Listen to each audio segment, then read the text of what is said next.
और बात की जाती है कि अगर अफगान तालिबान दोबारा इक्तदार में आ गया, हुकूमत आ गई, तो कहा जाता है कि जब उनका पहले दौर था उस वक्त भी मजालिम होते थे। बहुत से लोग उन पर एतराज़ करते हैं। आपने खुद अफगानिस्तान का विजिट किया, आपने देखा है वहां पर सूरत हाल को, अफगान तालिबान की जो हुकूमत थी। तो आप क्या समझते हैं कि अफगान तालिबान के दौर में मजालिम ज्यादा होते थे, या अगर दोबारा उनकी हुकूमत आ गई फिर मजालिम वो करेंगे, जुल्म करेंगे, सख्तियां करेंगे? देखिए जी, जब अफगानिस्तान में तालिबान की हुकूमत थी, हम्म। जब तालिबान अफगानिस्तान में उठे थे 94 में, हम्म। तो मैं उस वक्त भी काबुल में था। हम्म। और उसके बाद भी बेशुमार मरतबा जाना हुआ। हम्म। हमने अफगानिस्तान में तालिबान का इक़्तिदार भी देखा, उनकी लड़ाइयाँ भी देखी। और लेकिन मैं एक बात कहूँगा कि तालिबान की एक कमजोरी उस वक्त थी, हम्म।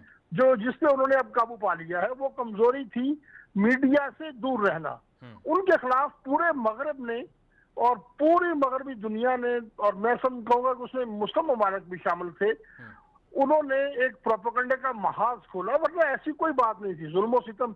मैं हम्म। आपको सिर्फ एक मिसाल देता हूँ। कहा गया कि उन्होंने खवातीन को दफ्तरों से निकाल दिया। हम्म। हुआ क्या था, मैं उस वक्त काबुल जाके खुद मैंने इस पे काम किया था, स्टोरी भी दी थी, कि जो बेवा और दीगर खवातीन थी जो हम्म। मजबूरी में काम करती थी, उनको घरों में बिठा के वजीफा लगा दिया गया। अब ये हम्म। उनकी इज्जत हुई या उनके साथ जुल्म हुआ? बिल्कुल इज्जत हुई, बिल्कुल। तो इज्जत हुई।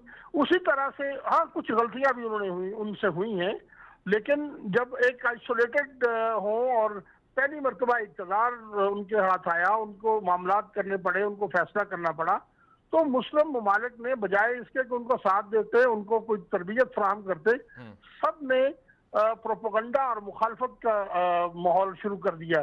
तो उसकी वजह से यकीनन कुछ गलतियां हुई। लेकिन आज के जो तालिबान को मैं देख रहा हूँ, आज जिस तरह से वो मूव कर रहे हैं, जिस तरह से हम्म। वो अपनी हिकमत अमली बना रहे हैं, तो वो जो क्या कहते हैं कि मोमन की फरासत से डरो वाला मामला समझ आ रहा है। हम्म। आज ये वो तालिबान नहीं है जो पहले वाले तालिबान थे, हम्म। कि जिनको हम कहते थे कि वो दुनिया के मामला से आशना नहीं है। अब वो जंग की भट्टी से वो कुंदन बन के निकले हुए हैं। चलें चलें और मैं साहब। ये समझता हूँ कि दुनिया को एक बहुत बेहतरीन निज़ाम हुकूमत देखने को मिलेगा।